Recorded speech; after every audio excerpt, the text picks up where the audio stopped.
Ok, entonces, bien, lo que nos queda de esta parte de NumPy para Machine Learning, que es una cosa importante, es un concepto, un par de conceptos importantes.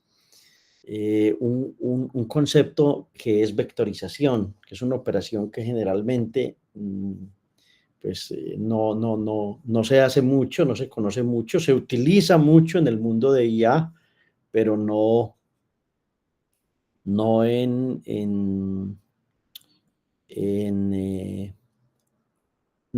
la programación normal, no se vectoriza. Entonces, sin vectorización, lo que hay que hacer es crear bucles explícitos, hay que hacer operaciones elemento a elemento. Esto va a ser lento porque Python es un lenguaje interpretado, el código es difícil de leer y no se aprovecha toda la potencia de la CPU ni de la GPU si lo que usted tiene es una GPU. ¿Listo? Entonces uno puede correr un código y decir, bueno, yo puedo este código hacerlo sin vectorización y corre en 51 segundos, por decir algo. Cuando uno vectoriza las operaciones en Machine Learning, entonces lo primero es que uno hace operaciones sobre arreglos completos, sobre todas las matrices, todos los tensores, etc. Esto se hace desde que estaban las recetas numéricas de C. Fortran. Se aprovechan tareas que tienen que ver con los núcleos que pueda tener el procesador cuando es de 4 núcleos, cuando es una GPU, etcétera, etcétera. Eso se llama una SIMD y se aprovecha todo el paralelismo que uno pueda tener dentro del micro, dentro del procesador. El código se va a hacer muy bonito y esto está automatizado o está optimizado automáticamente mejor. Entonces uno puede hacer pruebas, las vamos a hacer en código a futuro, donde puede hacer más o menos 164 veces más rápidas las operaciones cuando utiliza la vectorización. Entonces, claro, hay que hacerlo. Ahora, ¿cuál es el benchmark real sobre el cual uno puede vectorizar? Entonces aquí vamos a tener un import NumPy, vamos a importar la librería de tiempo. Siempre es importante que importen esta librería cuando quieran comparar. Vamos a tener un tamaño de 10.000 y dos vectores. Un vector 1, un vector 2 de ese tamaño. Entonces, sin vectorización, vamos a intentar hacer la multiplicación de esos dos vectores, ¿cierto? Iniciamos el tiempo y miramos el resultado de esa operación. Entonces, lo que va a ocurrir acá es que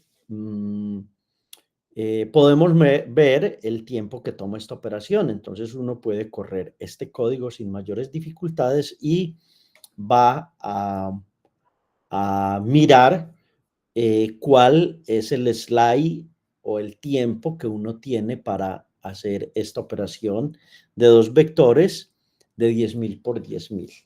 Listo.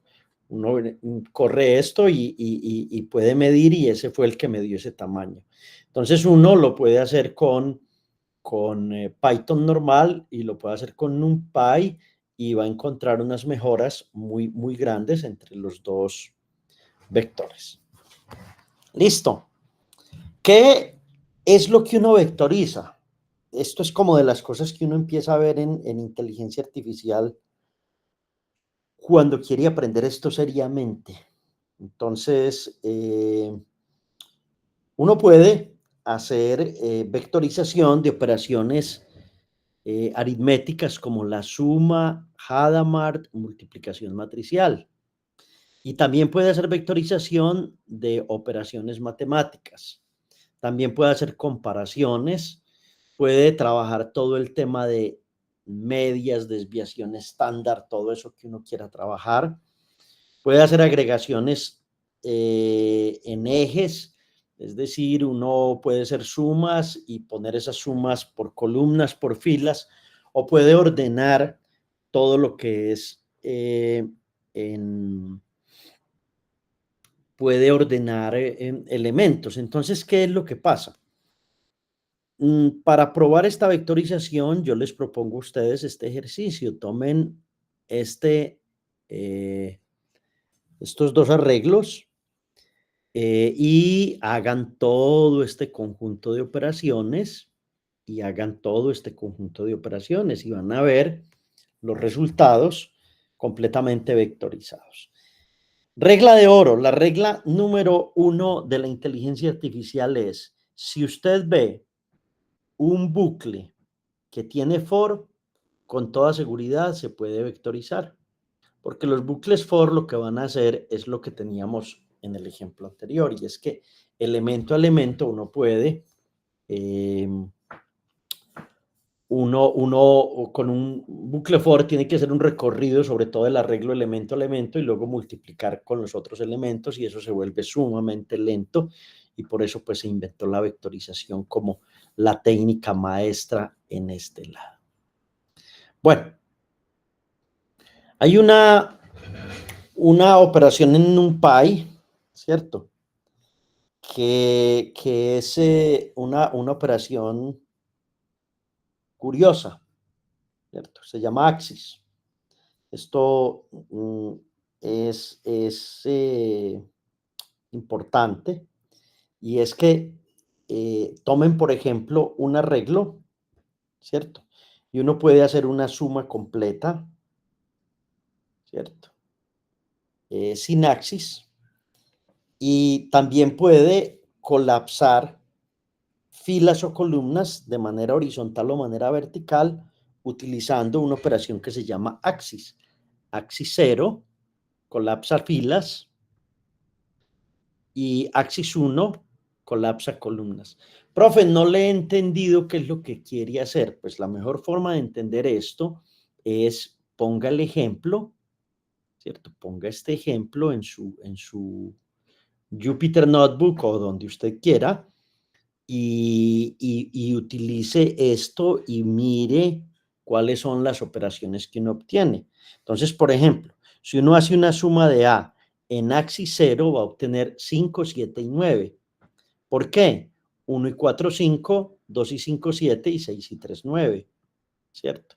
Pero si la hace sobre las columnas, ¿sí? Entonces colapsa las columnas, opera horizontalmente y obtiene 6 y 15. Profe, ¿de dónde viene el 15? ¿Cierto? 4 y 5, 9 y 6, 15, ¿cierto? Entonces obtiene este elemento que ya lo encontró y el 15 porque está operando horizontalmente sobre esas sumas que usted tiene. Entonces Axis es otra operación como interesante, bonita, pueden consultar en cualquier IA, pues yo no me voy a quedar explicando esto. ¿En qué momento es que uno utiliza esto de NumPy? Lo pueden mirar cuando hagamos ejemplos o cuando miremos, bueno, ¿por qué necesito hacer un Axis? Porque tengo una operación muy particular dentro de una red neuronal y la forma más fácil es utilizar esta opción como tal. ¿Alguno la ha utilizado? ¿Alguno de ustedes en algún cálculo ha utilizado Axis o nada? Cuéntenme a ver, jóvenes. ¿O es nuevo para ustedes esto? Díganme. Sí, para mí es nuevo. Nuevo, completamente, listo. Hay un truco mental y es que Axis especifica la dimensión que va a desaparecer. Profe, ¿cómo que tengo una dimensión que desaparece? Acuérdense de lo que les explicaba del problema de PCA, ¿cierto? De los benditos componentes principales. Entonces, con PCA uno necesita hacer desaparecer ciertos elementos porque reduce la dimensionalidad de lo que tiene. Bueno, ¿cuándo utiliza uno Axis en Machine Learning?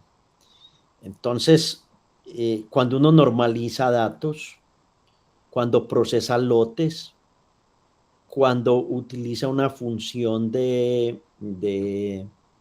activación que se llama softmax, cuando quiere contar ciertos lotes o cuando quiere hacer un promedio de lotes, ¿cierto?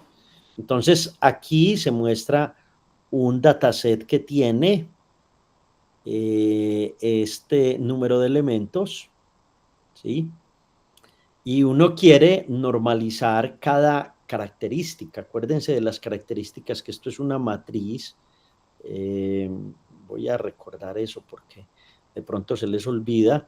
Acuérdense que yo les mostré por allá en unas diapositivas al inicio que uno tenía aquí una característica, ¿cierto? Y un feature. ¿Se acuerdan de las... a ver, ¿cómo se los digo? ¿Se acuerdan que esos son vectores? Entonces uno aquí tenía un valor, otro valor, otro valor, otro valor, etcétera, y uno organizaba esto en términos de estos elementos, ¿cierto? Recuerden de hace 2 o 3 sesiones. Bueno, a propósito, ahorita les tengo que decir algo que me sorprende de ustedes. Entonces, uno, por ejemplo, puede normalizar datos o características utilizando o eliminando ciertos ejes.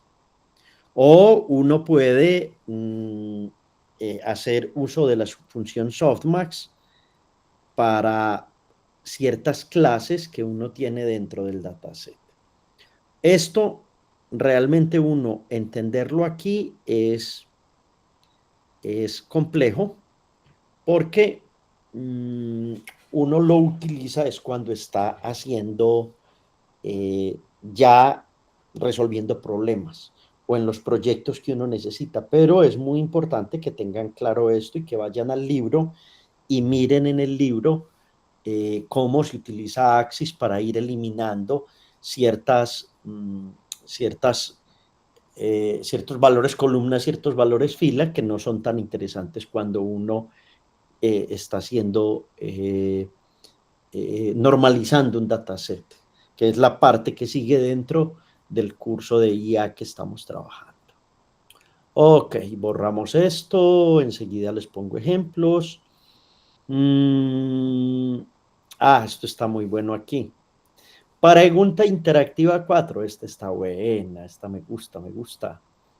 Dice, uno tiene una matriz de scores de forma 32-10, es decir, 32 ejemplos, 10 clases. Pregunta para ustedes, ¿cómo está organizada esta matriz? O sea, la pregunta es la siguiente. Aquí está el ejemplo 1 hasta el ejemplo 32. Y aquí está la clase 1, C1, hasta la C10, o esto es al contrario, o es al contrario. O sea, es esta opción de 32 ejemplos, 10 clases, o es 10 clases, 32 ejemplos. Díganme.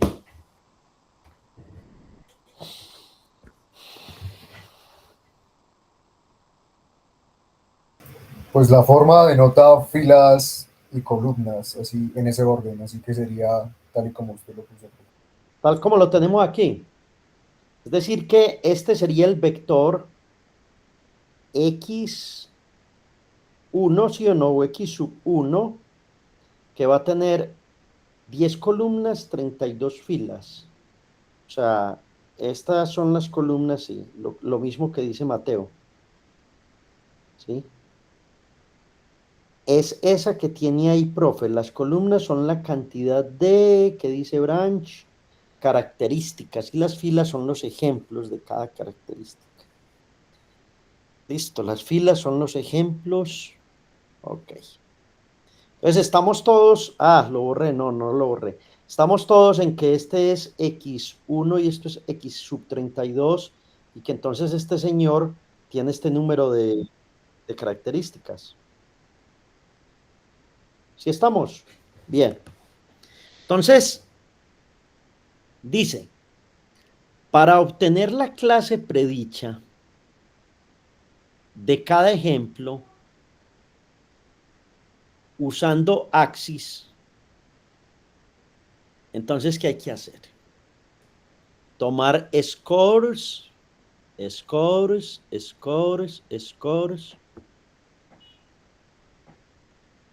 y utilizar o argmax, argmax o maxmax y utilizar axis 0, axis 1, axis 0 o axis 1. Esto es una pregunta brava.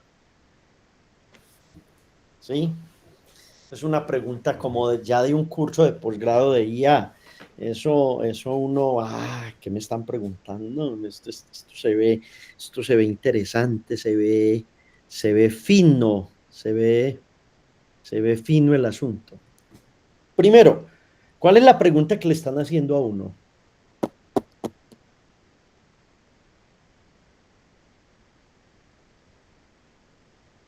O sea, ¿qué hay que sustraer de la matriz?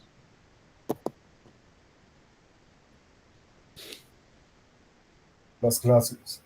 Las clases, ¿cierto? Las clases de cada ejemplo, Mateo, ¿sí o no? De cada ejemplo. Eso es lo que vamos a hacer. ¿Ok? Entonces, los examples están en las filas o en las columnas.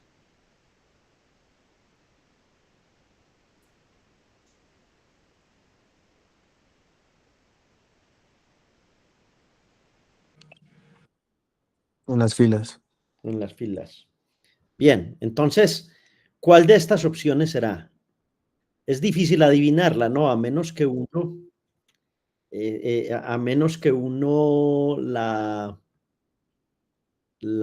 ¿qué? La haya usado.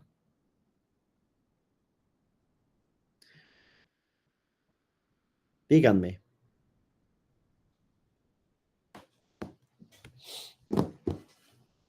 Tienen dos opciones de NumPy. ARGMax o Max, dos métodos, ¿cierto? Son las dos opciones que tienen para hacer eso.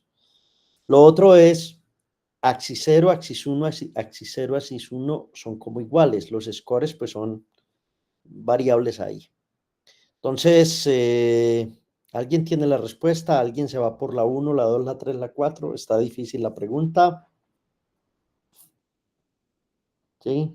Cuando yo era joven había un programa que se llamaba Yo sé quién sabe lo que usted no sabe, ¿sí o no? En estos momentos de la IA, yo sé quién sabe lo que usted no sabe, ¿cierto? Bien.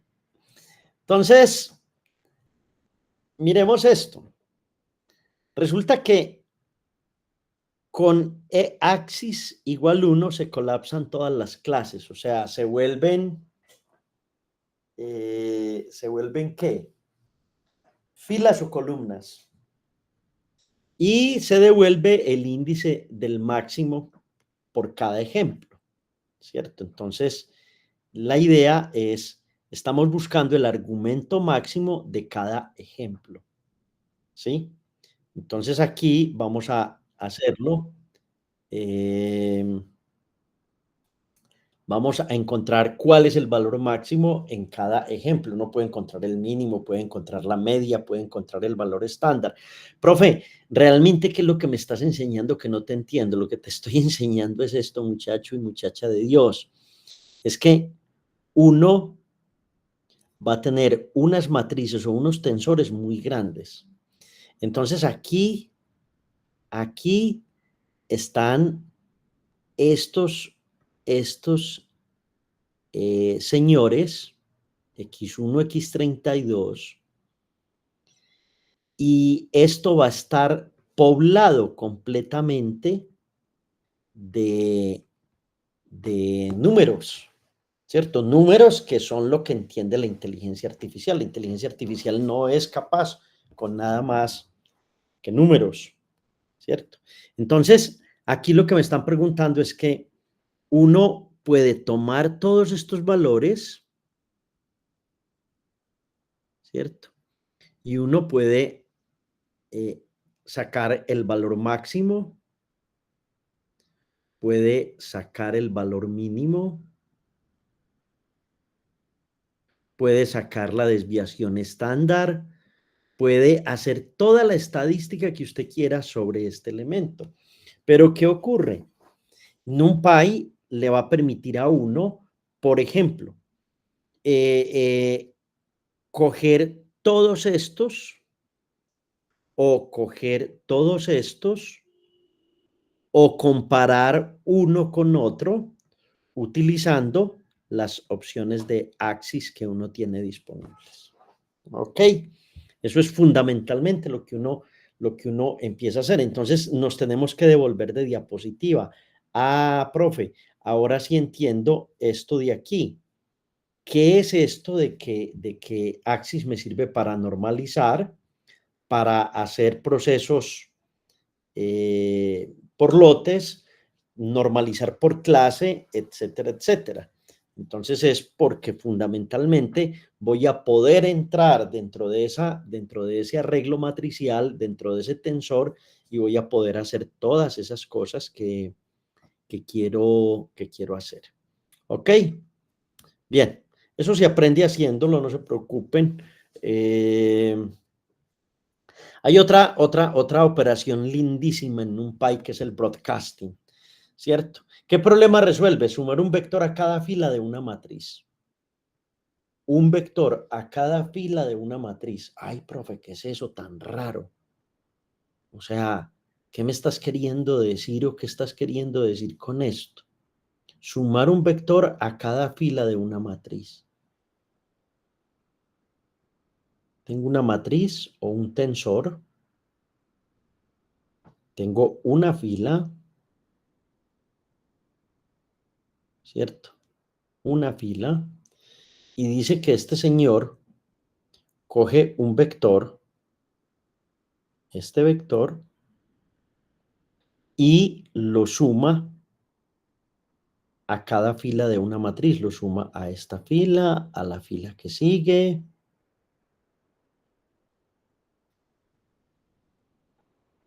a la fila que sigue.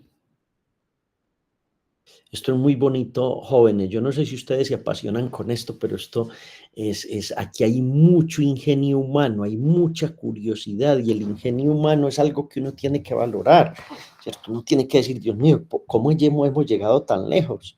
¿Sí? Incluso mi clase de hoy iba a empezar por otro lado, pero voy a dictar esto. Enseguida dicto ese lado que quería, porque quiero terminar esto, para mostrarles algo que a mí me ha sorprendido y que a uno lo motiva a trabajar más estos temas. Cuando no hay broadcasting, hay que replicar el vector manualmente, hay que usar bucles y se hace un consumo de memoria muy grande para hacer esta operación. Con el broadcasting, NumPy expande el vector automáticamente, no hace copias en memoria y la operación es directa y eficiente. Es decir, coge este vector y ¡pah!, de una vez se lo suma a cada fila. Sí, esto tiene sus utilidades muy importantes en IA. En este curso vamos a mirar esas utilidades importantes. Entonces, miren lo que pasa. Hay unas reglas. NumPy compara los tamaños de derecha e izquierda. Hay operaciones de broadcasting que son compatibles y hay operaciones que no son compatibles. ¿Cómo así, profe, que esto no lo puedo hacer con todo? No, no lo puedes hacer con todo. Me explico. Si querés tener este arreglo y B, este arreglo, esto no te va a funcionar. O si tienes este arreglo 256, 256, 3, una imagen, y quieres hacer B256.3, eso no te va a funcionar. No puedes hacer, por ejemplo, suma de dos imágenes así como quieres. Pero aquí sí va a funcionar, ¿cierto? Si tienes un arreglo, una imagen que tiene 3 canales, rojo, red, green, blue, y tiene 256 por 256, entonces uno sí puede hacer un broadcasting sobre ese arreglo. Y así sucesivamente. En el texto guía hay muchos más elementos de broadcasting que vale la pena que los entiendan y que vamos también a ver en detalle en operaciones que vamos a hacer. Bueno, profe, ¿cómo actúo con esto? Entonces, miren esto, aquí se entiende mejor, esto está más claro en este lado, porque uno aprende mucho con ejemplos. Tienes este arreglo, ¿cierto? Luego haces A más 10, entonces sumamos 10 a cada elemento, listo. Eso es un broadcasting. Luego tienes, por ejemplo, este arreglo. Este arreglo tiene unos valores curiosos, 10 puntos, 10 puntos, 10 puntos, 0 puntos, 0 puntos, 0 puntos, ¿cierto? Entonces, quieres hacer esto de A más B, pero B es 1 punto, 2 puntos, 3 puntos. Entonces, A más B es hacer que se replique este señor y se sume a cada valor de estos, ¿cierto? Entonces, por ejemplo, en el tercer valor, 20 más 1 da 21. 20 más 2 da 22, 20 más 3 da 23 y así sucesivamente. Tengo una pregunta para ustedes. ¿Por qué esa matriz lleva un punto ahí al final? Si, por ejemplo, esta de aquí no lo tiene. ¿Qué es lo que pasa ahí?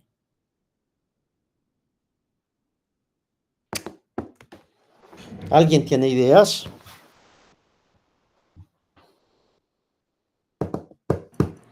Es decir, esto es un tensor y por alguna razón le pusimos 0 punto, 0 punto, 0 punto, 10 punto, 10 punto, 10 punto. ¿Por qué?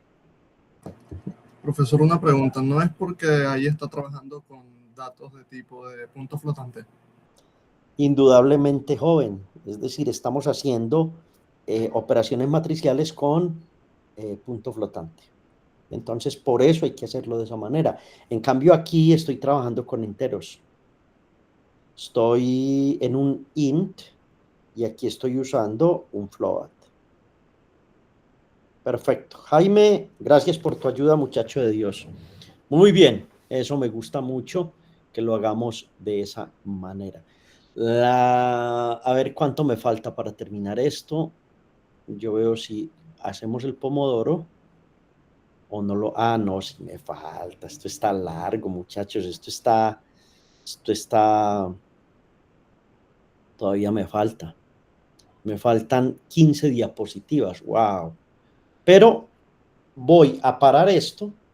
Descansamos hasta las y 43, son las 5:33, hasta las 10 minutos, y voy a dictar el tema con el que quería empezar en el día de hoy, sino que se me pasó esa parte. Entonces, vamos a hacer como dos etapas. Esta que es ladrilluda y que uno dice, wow, profe, ¿qué es esto? Este capítulo está pesado. No, no está tan pesado, vas a ver que es bien y voy a dictar enseguida lo que queremos. Entonces, en 10 minutos nos vemos, ¿ok?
Bien, seguimos.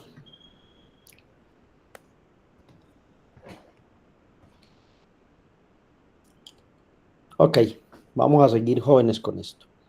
Entonces, voy a hacer una discusión. Esta discusión es algo que estuve haciendo el fin de semana y tiene que ver con la evolución de la inteligencia artificial, ¿cierto? Pero no como lo está haciendo OpenAI, sino qué ha pasado con la inteligencia artificial en el momento actual. Entonces, vámonos de atrás hacia adelante. Lo que siempre estamos buscando es una inteligencia artificial que sea general, es decir, que iguala o supera la inteligencia humana, ¿cierto? Esto pues tiene mucho de largo como de ancho en el sentido en que si uno mira a los humanos como especie hemos hecho logros muy grandes, pero como individuos no somos tan inteligentes, ¿cierto? Nosotros tenemos serios problemas, problemas que uno podría definir como problemas de convivencia. Los seres humanos todavía no sabemos convivir entre nosotros, nos comportamos como homínidos y somos demasiado territoriales. También tenemos problema de hambre, ¿cierto? No hemos podido lograr que el hambre en el mundo termine. Mm, También tenemos problemas muy serios en cuanto claramente lo que se denomina la riqueza. Tenemos problemas con nuestro entorno. No sabemos muy bien cómo, cómo gestionar nuestro entorno. Realmente, aquí, si uno dice que la inteligencia humana pues es espectacular, sí, claro, cuando miras el James Webb, cuando miras las naves que se han construido, cuando miras eh, mm, las mejoras que tenemos en el mundo, no dice sí, hay cierta inteligencia, ¿cierto? Pero en cosas muy básicas nosotros como especie seguimos siendo muy estúpidos. Por ejemplo, algo que los políticos saben explotar muy bien de los humanos es la parte de su amígdala, es la parte de los miedos, es la parte de los temores, es todo eso, que por ejemplo, es curioso, pero a un humano mm, le gusta que le mientan, a los humanos nos gusta que nos mientan, nos gusta que nos prometan, nos encanta que nos digan mentiras y en eso nosotros no somos muy inteligentes, ¿cierto? Nosotros realmente aquí nos dejamos llevar por un elemento que son las emociones.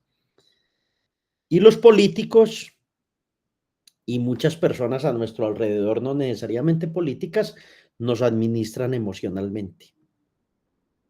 Listo. Entonces, una de las cosas más difíciles de definir es qué es la inteligencia humana, ¿cierto?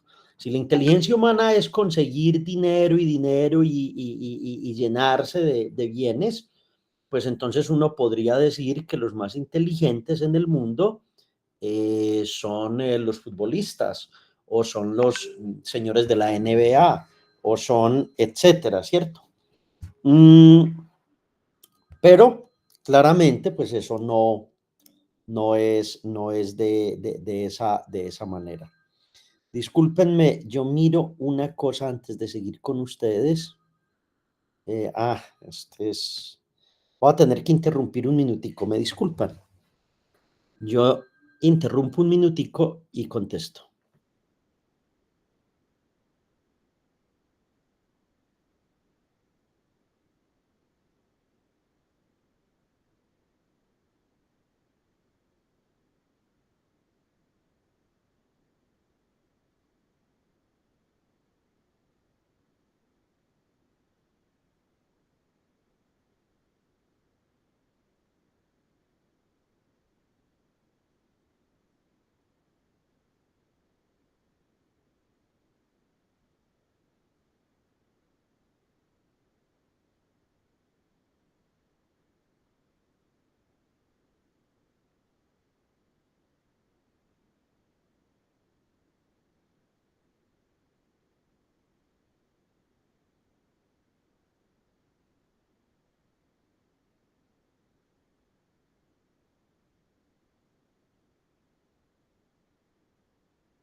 Jóvenes, qué pena con ustedes, hombre, no saben la pena que me da interrumpirles.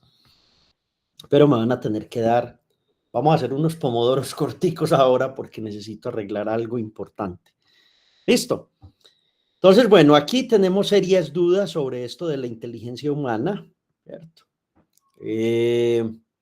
Pero digamos que la IA general tendría que comportarse muy inteligente. Y definir inteligencia es muy, muy difícil.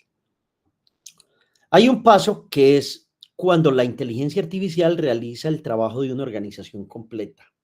Prácticamente los que vieron Matrix, no sé si conocen esa película o esa serie, veían como las máquinas prácticamente, Alejandro la vio, muy buena la primera, cómo las máquinas perfectamente crean un mundo, que es un mundo un mundo completamente paralelo, digamos, al mundo real. Cuando la IA es capaz de crear innovaciones por sí misma, entonces vamos a decir que hay una innovación independiente. Esto todavía estamos muy lejos, en cierto sentido, de hacer este tipo de cosas, de que la IA sea creativa. Ok, que la IA ejecute tareas prolongadas. En realidad, esto todavía estamos ahí en que la IA es capaz de hacer un número de tareas, pero uno la puede reventar. Uno puede mm, concatenar demasiadas tareas. Ta. Aquí hay un límite por el número de tokens. El número de tokens es el número de entradas que uno tiene.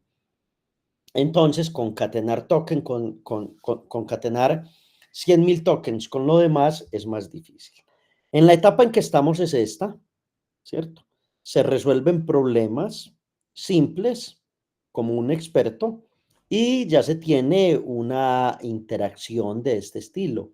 Es decir, podríamos decir que estas dos son los elementos que tenemos en la IA actual. Es decir, que a 2026 uno podría decir, vea, estamos aquí, ¿cierto? Estamos en este punto. Este es el punto en el cual nos ubicamos actualmente. Listo. Y bien, ahí vamos con eso, no hay ningún problema bajo el sol. Pero entonces en esta semana ocurrió algo que fue muy bravo y es Claude sacó su versión 4.6 de Opus y es un primer modelo que tiene una ventana de contexto de 1.000.000 de tokens. Esto nunca se había visto, 1.000.000 de tokens. Con recuperación en contexto, con razonamiento novedoso y con esto que es la IA basada en agentes inteligentes con múltiples puntos de referencia. Es decir, esta semana se rompió algo que creíamos que no se iba a romper tan rápidamente. Listo. Entonces, uno ya puede hacer desarrollo de grupos de código de investigación utilizando Claude Opus 4.6. Y lo que tuvimos fue una reducción de el valor de otras empresas de inteligencia artificial utilizando este Claude. Pero, profe, ¿cuál es el comparativo o el horizonte de tiempo de las tareas que es capaz de desarrollar un LLM que nosotros todavía no podemos desarrollar, ¿cierto? Entonces, borremos esto. Yo estoy haciendo esto aquí, borro todo. Entonces, quiero que miren esto. Una tarea de 30 minutos o una tarea de 15 horas. Miren este eje. Esta es una tarea para humanos, o sea, una tarea donde un humano se demore 12 horas, ¿cierto? Ninguna IA actual, ¿cierto?, es capaz de resolver esa tarea con un humano trabajando las 12 horas.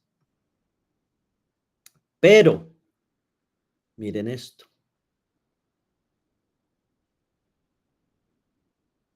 Miren esto. Listo. Miren bien esta diapositiva. En 5 minuticos vuelvo a conectarme para que conversemos de esto, de esta diapositiva y una que sigue enseguida. Entonces, los dejo 5 minutos, miren bien esto y traten de entender esta parte. ¿Qué es esta parte? Porque me interesa mucho para la discusión que sigue. Miren las 5 minutos, yo ya me conecto otra vez.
Bien, ahora sí volvió el profesor, que es que tiene un chicharrón aquí que resolver, muchachos.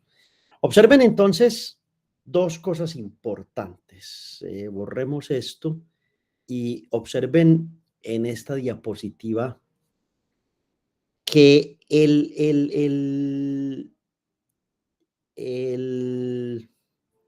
más poderoso de estos señores era el GPT 5.2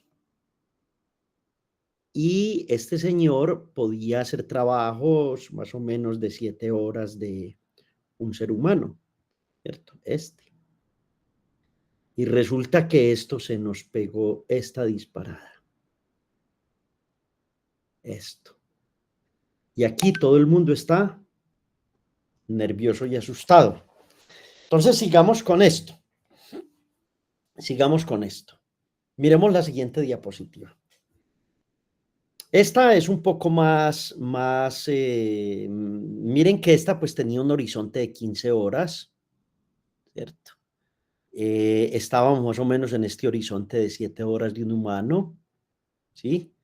Pero aquí vamos a decir, bueno, ¿cuál de las IA es capaz de resolver una pregunta? Entonces, bueno, pues en 4 segundos GPT-2, GPT-3 era capaz de hacer eso, GPT-3.5, GPT-4, aquí esto fue subiendo, y de pronto llegaron estos modelos O1, O3, GPT-5, y este señor los desplazó a todos, ¿cierto? ¿Por qué? Porque es capaz de hacer ya tareas que duran 10 horas de un humano y que pues son bastante sorprendentes. Observen que estamos en el 2026 y no esperábamos este avance tan grande, tan rápidamente en inteligencia artificial. Pero comparemos.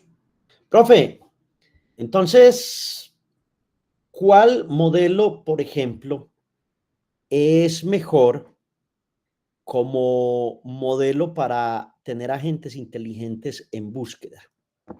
¿Cierto? Entonces, aquí están los modelos de OpenAI, están los modelos de Google, Gemini, y están todos estos benditos modelos que son de Anthropic. Todo esto es de Anthropic. Y está este señor, que este señor prácticamente, cuando se hacen las comparaciones, tiene un 84% de fidelidad comparado, por ejemplo, con el 59.2 de Gemini Pro, de Gemini. O tareas como tener agentes que utilicen herramientas o que usen herramientas que tengan que ver con telecomunicaciones o con ventas. Observen esto, cómo se disparó. Hay una palabra aquí que muchos a lo mejor solo la han escuchado hoy, y es esta palabra, agentic. Agentic. ¿Alguien sabe qué es eso? Díganme, ¿qué es esto? Profe, o sea, es un modelo de inteligencia artificial que aparte de darte una respuesta que es simplemente tokens, él es capaz de usar diferentes herramientas para lograr la tarea. Bien, Juan, está muy bien tu explicación, pero piénsalo más bien de la siguiente manera. Es como si crearas un señor que es un agente inteligente, ¿cierto? Este es un agente inteligente o un agent, ¿cierto? Este señor, agente inteligente, eh, tiene en su cabeza, digamos que su parte inteligente es un modelo LLM, puede ser un modelo de Hugging Face, un modelo que usted le pone. Entonces, este señor, la inteligencia que tiene está aquí, en este LLM.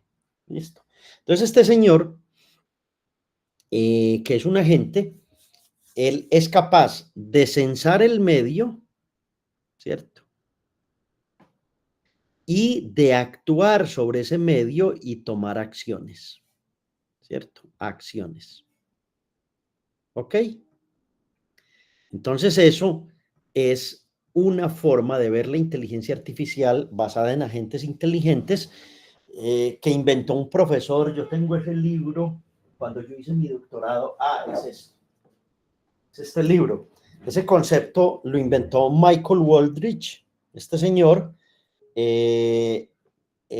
trabajando con agentes inteligentes. Entonces el hombre creó unos agentes que simplemente son capaces de percibir el medio, modelan el medio, planean y son capaces de tomar acciones, es decir, ya tienen control sobre las tareas que van a hacer. Entonces, lo que tenemos en la actualidad es una inteligencia artificial basada en agentes inteligentes, ¿sí? Eso a mí me fascina. Yo hice mi tesis doctoral sobre agentes inteligentes. Yo nunca pensé que esto iba a caer en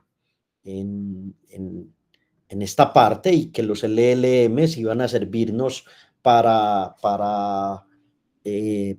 lograr tener agentes que hicieran todo esto. Entonces, es importante que se den cuenta que hubo un avance en la IA esta semana, que es un avance que es notable. Ahora, todo el mundo esperaba avances diferentes, no este. Y aquí ya es donde nos empezamos como a preocupar, en el sentido en que la IA está logrando hitos o milestones bastante importantes y que no necesariamente son en la tarea que nosotros planeábamos. Bueno, ustedes pueden seguir comparando sistemas de estos, ¿cierto? Por ejemplo, el razonamiento visual, el ser capaz de leer una imagen, lo hace mucho mejor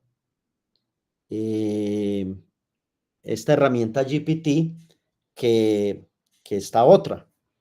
O razonamiento de nivel de un estudiante graduado, ¿cierto? Que son preguntas muy estándar, lo está haciendo mejor GPT que este nuevo señor, ¿cierto? O respuestas, preguntas en múltiples lenguajes, lo está haciendo mejor este otro señor. Profe, ¿cuál es ese otro señor? ¿Es Gemini o GPT 5.2?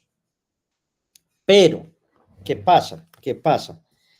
En la parte de agentes inteligentes, que es donde está el núcleo del asunto, en estos momentos, claramente el otro, el Opus, la última versión, está borrando a todos los demás. Entonces aquí llego a lo que debía ser el inicio de mi clase y que no sé por qué se me olvidó, y es lo siguiente. Profe, ¿cuál es el score versus el costo por tarea en dólares de cada modelo de inteligencia artificial que tenemos? Listo. Entonces, aquí, por ejemplo, digamos, Claude Opus 4.6 está por aquí, ¿cierto? Estamos entre 1, aquí, estamos bajando aquí, aquí, ta. Listo. Ese es el costo por tarea comparado con el score. Y entonces aquí viene una cosa. Profe, ¿qué es el ARC-AG1? ¿Alguien sabe qué es esto? En inteligencia artificial. Profesor, ese no es el test de inteligencia artificial general. Sí. Es el test de inteligencia artificial general. Y entonces aquí viene mi cuento, el núcleo de esto. Resulta que esta es la versión 1 del test de inteligencia artificial general, pero para poder hacer y poder hacerle test a Opus, a la nueva versión de Opus, se tuvo que inventar este test de inteligencia artificial 2 y se está trabajando en el test número 3. Entonces, voy a conectar esto con la primera diapositiva, cuando dijimos que una inteligencia artificial general debería razonar como un humano.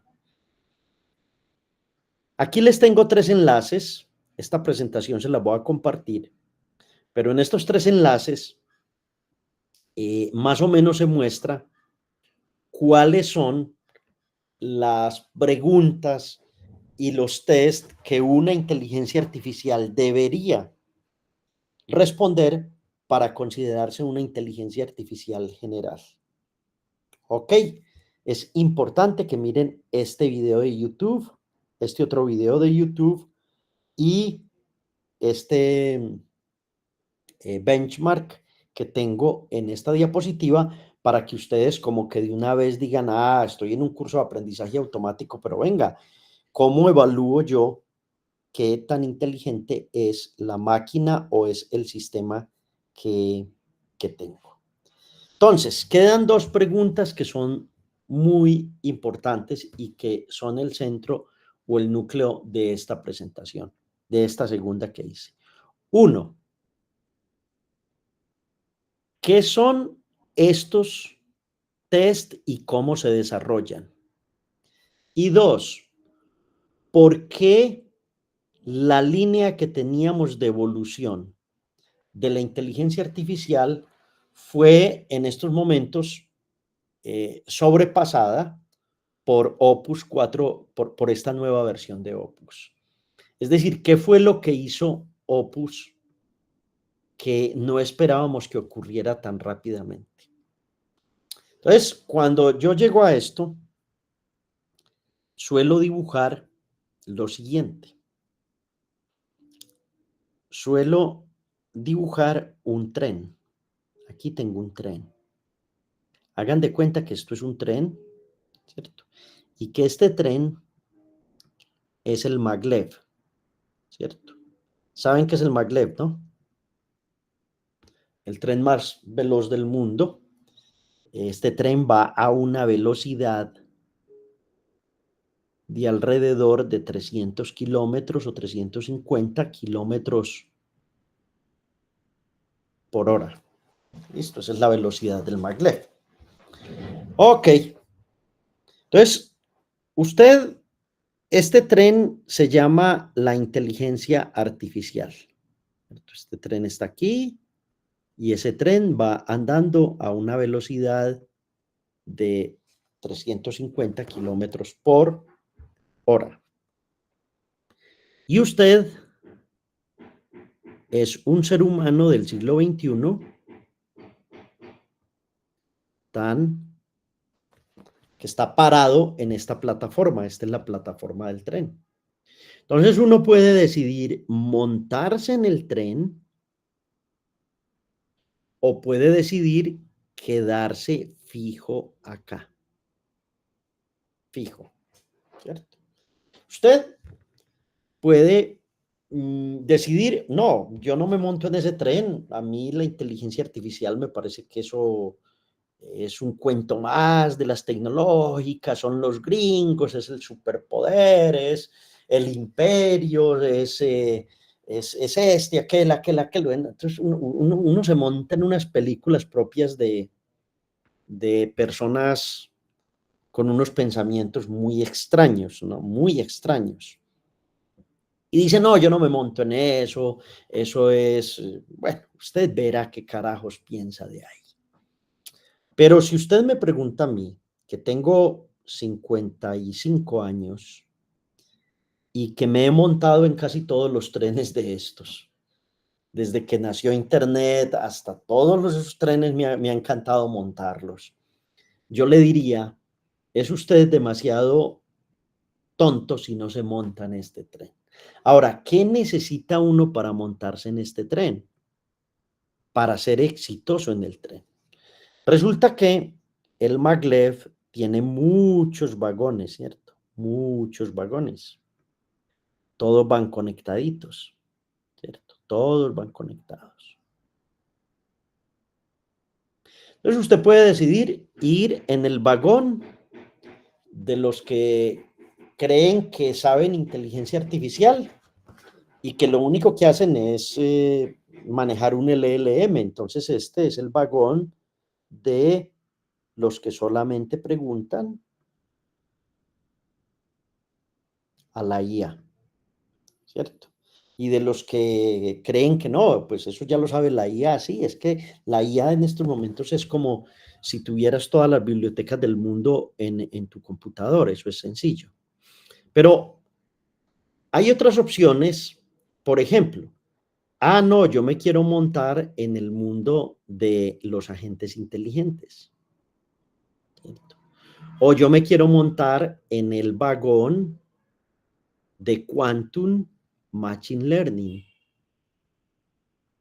O yo me quiero montar en el vagón de Cloud Computing más ML, ¿cierto?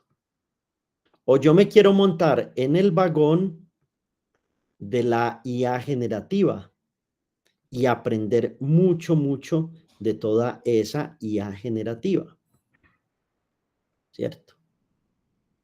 Entonces, cuando uno es un estudiante de la Nacional o uno es una persona así curiosa como ustedes, uno debe decidir en qué vagón se quiere montar, a qué vagón le va a apuntar, ¿cierto? En dónde o cuál es el vagón más exitoso que uno pueda tener dentro de este mundo que tiene uno acá. ¿Ok? Uno puede decidir ser usuario final o puede decidir ser un usuario muy teso dentro de este mundo de la inteligencia artificial, ¿cierto? Entonces, profe, ¿cómo me vuelvo yo una persona como la que usted dice, que se monta en ese vagón y es capaz? La persona que sea capaz de interactuar con una IA como la de Anthropic y sea capaz de sacarle todo el jugo y use toda su creatividad para que eso se convierta en una herramienta, esa es la persona exitosa. Esa es, nada más, ¿cierto? Pero para poder sacarle jugo a eso, hay que saber mucha ciencia fundamental, mucha física fundamental y mucha matemática, ¿cierto? Entonces ahí es donde uno ve ciertos niveles. Hay personas que no tienen el nivel de matemáticas para entender esto, no tienen el nivel de física para entender esto, no tienen el nivel de estadística para entender esto, y entonces ellos van quedando en unos vagones que están por aquí, unos vagones ahí de clase, ¿qué? Como en los trenes, cuando usted monta, que está primera clase, segunda clase, tercera clase, ¿cierto? Y si está en la India, pues está el vagón de los parias, porque la India es un país rarísimo, entonces usted queda por aquí en un vagón de estos. ¿Listo? Esto va a seguir independiente de que usted quiera o no quiera. El lío es que si usted quiere, usted puede hacer ahí las maravillas y podemos mejorar el mundo como no lo hemos mejorado.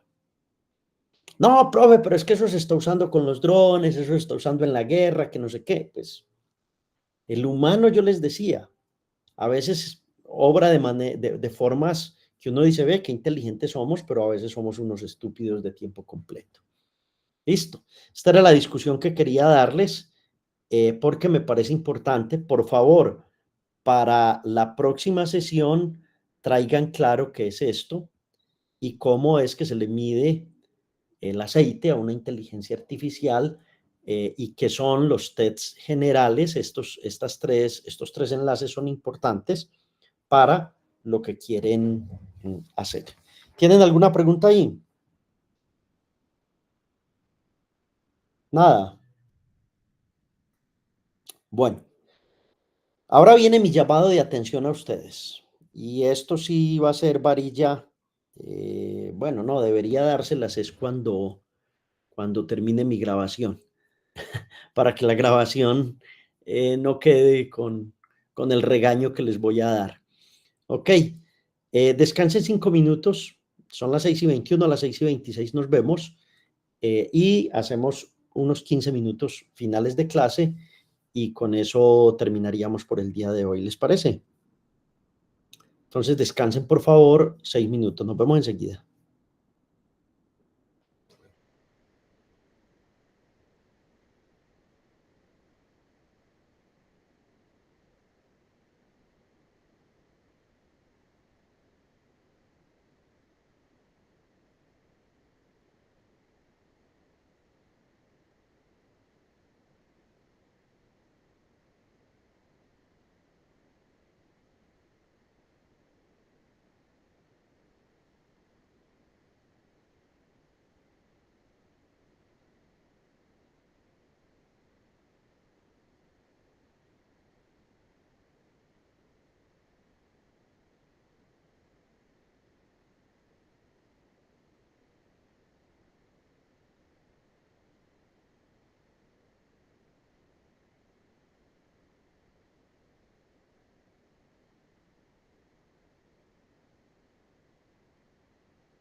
Ok.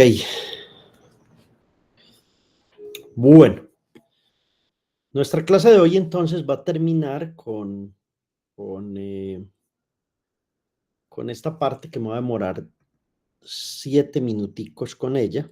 A ver hasta dónde llego.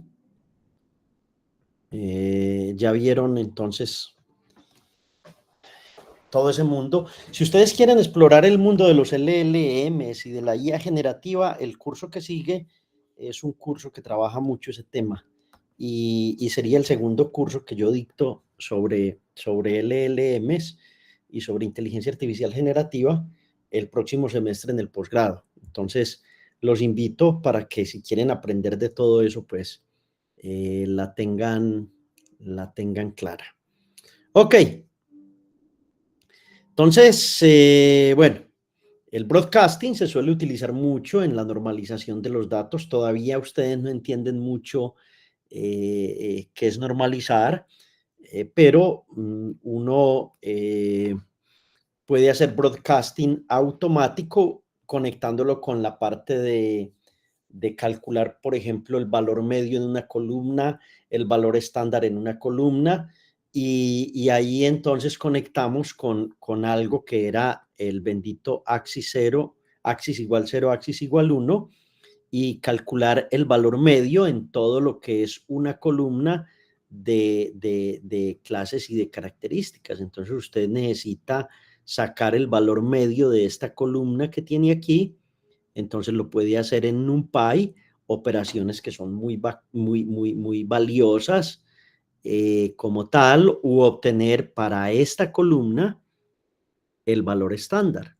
Entonces ustedes en álgebra lineal sé que no lo hicieron y que no utilizaron broadcasting porque un curso de álgebra lineal no da para hacer todo esto que uno quiere. También se puede normalizar y entonces la normalización sí se puede hacer utilizando el broadcasting, que es una operación maravillosa que lo que permite es sumar valores sobre columnas o sobre filas de manera muy eficiente. Ok, profe, y entonces en Machine Learning, ¿para qué se utiliza? Justamente para hacer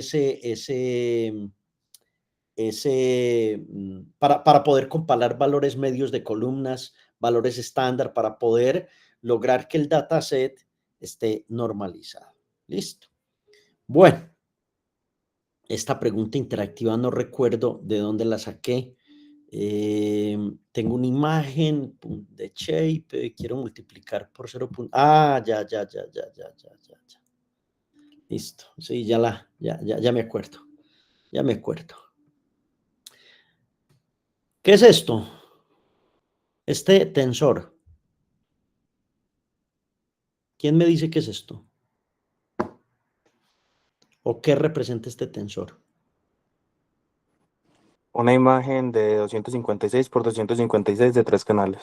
De 3 canales, o sea, una imagen a color, ¿sí o no? Cuando uno ve una imagen a color en su celular, está viendo este tensor, ¿cierto? La IA ve ese tensor.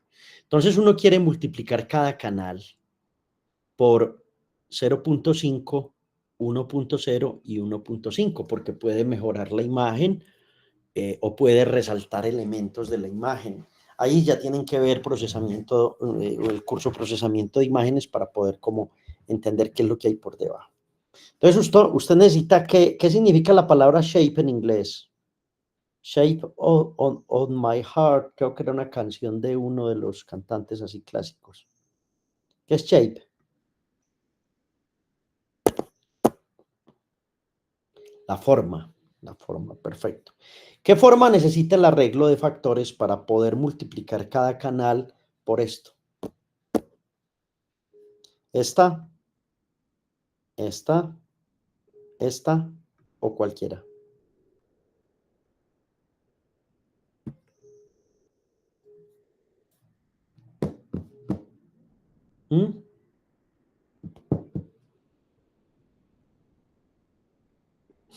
Esas preguntas que el profe hace son asustadoras, ¿o no? Empecé con 26 estudiantes y voy en 22. Hay gente ya muy asustada. Profe, no sé la respuesta, pero diría yo que necesita dejar la matriz tal como está. O sea, si la va a multiplicar por algo, debería el resultado ser de la misma forma, de 256, 256, 3, ¿cierto? Ok, ok. Entonces miremos nuestra respuesta.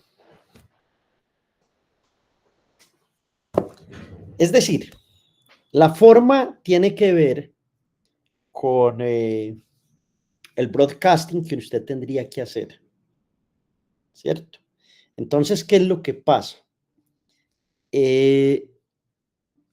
Si se acuerdan de cuando, de antes de que empezara la discusión de LLMs, que la metí ahí porque me pareció muy actual. Ustedes se acuerdan que habían operaciones en broadcasting que estaban prohibidas y otras que estaban permitidas, ¿cierto? Entonces lo que hay que mirar en el texto guía, porque en el texto está muy claro, es, profe, si yo hago un broadcasting de 256, 256, 3 por 256, 253, 3, ahí estoy haciendo una locura porque ese tensor se vuelve una cosa gigantesca. Pero si hago un broadcasting de este elemento o de este elemento, la cosa funciona maravillosamente porque lo que estoy haciendo es multiplicar o coger estos elementos y poderlos aplicar o a la fila o a la columna de la imagen RGB. No me preocupen si no lo entienden muy bien ahora, no hay que aprenderse esto de memoria. Aquí simplemente el profesor les está diciendo, venga. Hay unas operaciones en NumPy que son fundamentales dentro de inteligencia artificial. Una de ellas es el broadcasting. Eso no se aprende de memoria, eso se le pregunta a una IA, ¿cierto? Si usted quiere hacer un broadcasting, usted dice, ¿cómo hago esto? Le pregunta a una IA, pero usted tiene que saber que esta operación existe. Si esa operación no la tiene clara, usted va a empezar a hacer locuras que lo único que hacen es gastar más energía de la que usted realmente pueda tener disponible. ¿Listo? Bueno. Hay muchas aplicaciones de esto en redes neuronales. Una primera es esta, ya conocen esa ecuación. Usted tiene una matriz de pesos de la neurona 1, de la neurona 2, de los sesgos y de la entrada, y entonces usted quiere hacer una primera época que es el forward. ¿Se acuerdan del dibujito que tanto les hice en las primeras 3 semanas? Profe, ¿cómo hago eso en código? Entonces, aquí en código, hacer eso tan complicado es simplemente hacer un broadcasting de este estilo.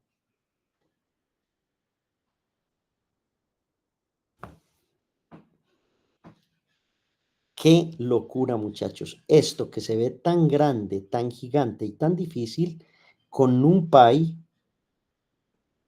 se hace con este broadcasting. Uno queda loco. Uno dice, wow, ¿qué es esto, profe? ¿Qué es esta maravilla? Que yo puedo hacer esto de esta manera. Eso no se puede hacer en cualquier lenguaje de esa manera. En Java no lo puedes hacer así. En C++ no lo puedes hacer así. En C no lo puedes hacer así. Eso son maravillas de NumPy y de Fernando Pérez y todos esos colegas que han trabajado tan fuerte con esta parte de IA y de ciencia de datos dentro de esto. Ok. Con batch, si uno quiere aprovechar las GPUs y la paralelización, entonces uno puede hacer un batch de todo lo que uno tiene. ¿Cómo? Fácil. Mire, defino 4 features, 100 examples, ¿cierto? Pongo los pesos y proceso todo de una vez con un broadcasting.